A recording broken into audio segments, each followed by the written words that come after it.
インターナショナルスクールの勉強方法敵塾のようだと驚きました。本来の先生の姿はお産婆さんだったんですね。ローラ・アシュレイのエコバッグ、デザイン性も高いので一番のベストセラーはナースジャケット。皆さんこんにちは、ミステリーマープルです。今日は教師はお産婆さんだったについてお話しします。皆さんは日本のインターナショナルスクールの勉強方法ってご存知ですか？例えば白川郷について調べてきなさいと宿題を出すと、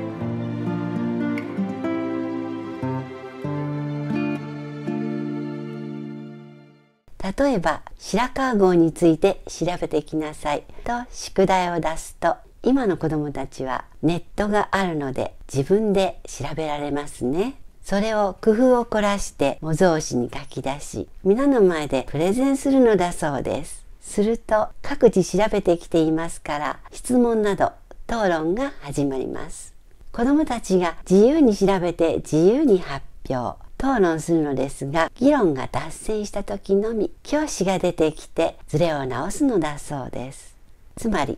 教師は教えるのではなく対話を促す役割をしているんですね。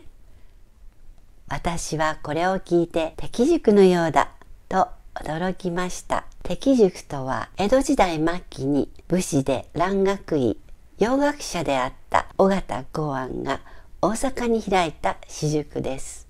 洪庵はコレラで大勢亡くなる人を見て助けたいという動機から医師を志した人です。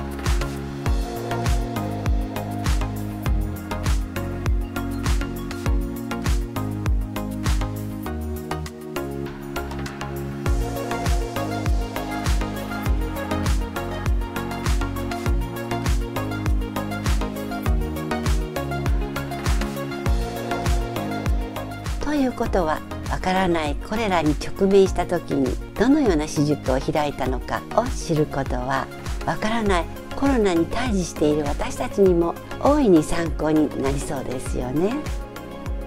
敵塾は現代のような学校制度とは全く異なっていました。反学反教といって、教えるものと学ぶものが互いに切磋琢磨し合い、学問の研究をしていました。先生が全員に教授するのではなく、上級生にだけ方向性を講義し、その上級生が解読や認可を受け持ったといいます。このようにすると、考えを構築するのは生徒たち本人で、インターナショナルスクールと同様であり、明治以前の学習法が現代に合っているということになります。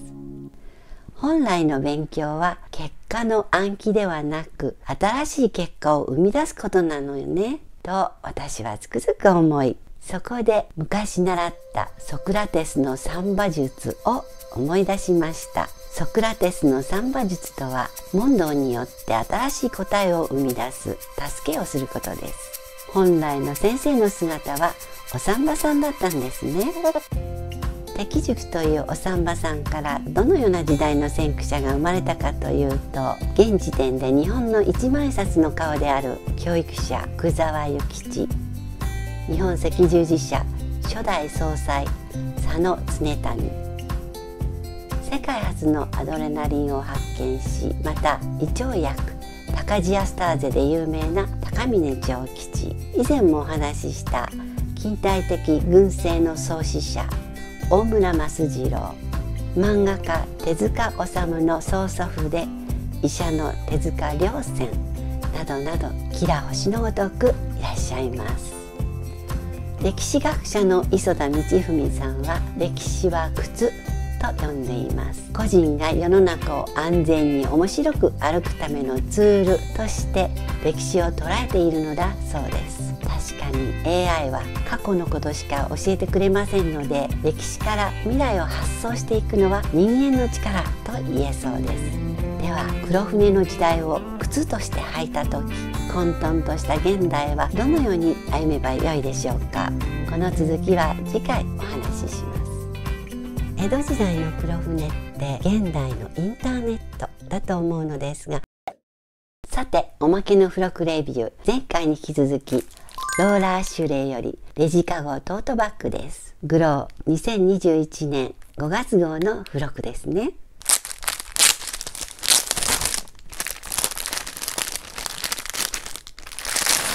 可憐なプリントと春らしいカラーに癒されます。レジカゴに収まるビッグサイズ、巾着カバーで中身がポロリと落ちる心配もなく、何を買ったか外から見えないのもポイント。コンパクトに畳めるので急なたくさんのお買い物でも安心ですね。底面にはブランドロゴ、デザイン性も高いので季節物の衣類収納にもおすすめです。ローラーシュレイのエコバッグはだいたい3、4千円くらいでしょうか。雑誌付録品質とはいえ1000円ちょっとで買えるのは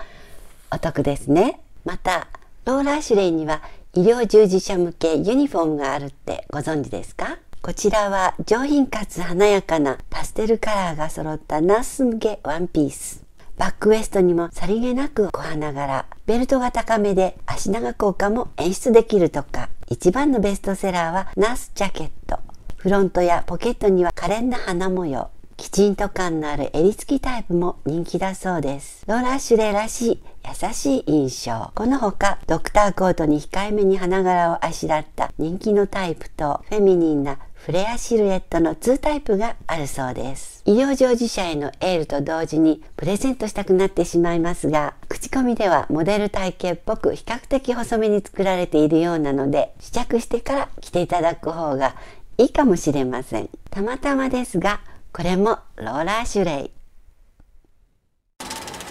よろしかったらチャンネル登録、いいねボタンのクリックをお願いします。ではではまたね。